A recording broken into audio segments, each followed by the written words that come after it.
जे काही छोटं बसलेलं आहे त्यांना नमस्कार.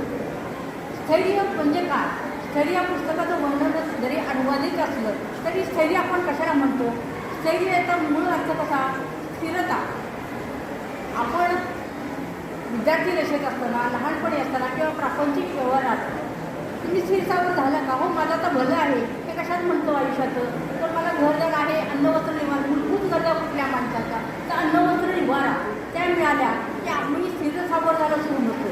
परंतु ह्या मूळ जे लेखक आहेत नागराज कुटवे त्यांनी जे त्यांचा अंतरंग व्यक्त केलेला आहे त्याच्यामध्ये भटक्या जमाती त्या माझ्या अनुभवास आल्या त्यातलं एक वर्णन मी तुम्हाला करणार आहे.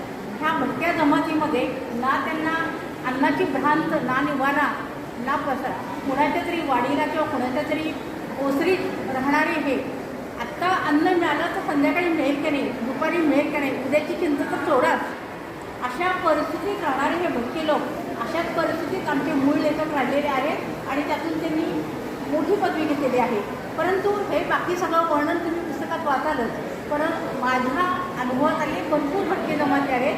त्यातले एक फक्त मला आवडणारी वेळेअभावी मी वर्णन करून सांगते. एक हास्यपारधी शांता म्हणून यायची आमच्या लहानपणी आणि लेखकाने त्यांच्या पुस्तकात जे सांगितलेलं आहे की त्यांच्या वडिलांची होळी म्हणजे एक कामधेनू होती.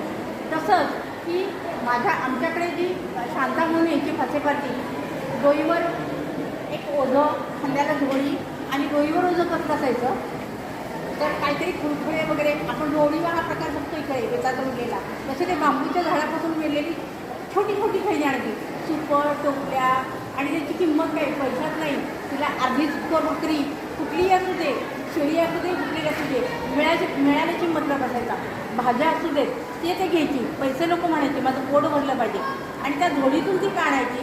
तर तुम्हाला तर माहिती आहे की नाही माहीत नाही, करडईची भाजी त्या काळात जे उपलब्ध असेल ते हरभरा, हुरडा म्हणजे ज्वारीची ती कोळी कंच असे विविध प्रकार असायचे आणि ते ती फक्त एका जागी सोडायची. मग सगळे आमचे चाळीचे लोक जमायचे आणि ते तिच्याकडून विकत म्हणजे धान्य वगैरे घेऊन घ्यायचे. ते धान्य तीच विकायची. काहीतरी शेळी पाकी भाकरी देऊन ती कशी तरी मोलमध्ये पोट भरायची. मला तुमचं काही लोक म्हणायचे.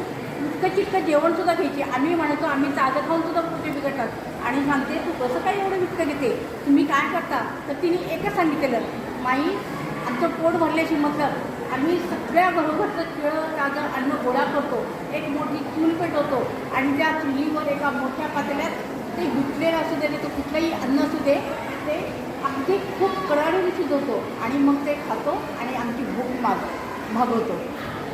अशा अनेक प्रकारचे लोक अजूनही आपल्या या संस्कृत देशात आणि ह्या मोठ्या प्रगत झालेल्या विश्वात भटक्या जमातीत आहेत की ज्याचा आमच्या ह्या तरुण पिढीला फारसा अनुभव नाही.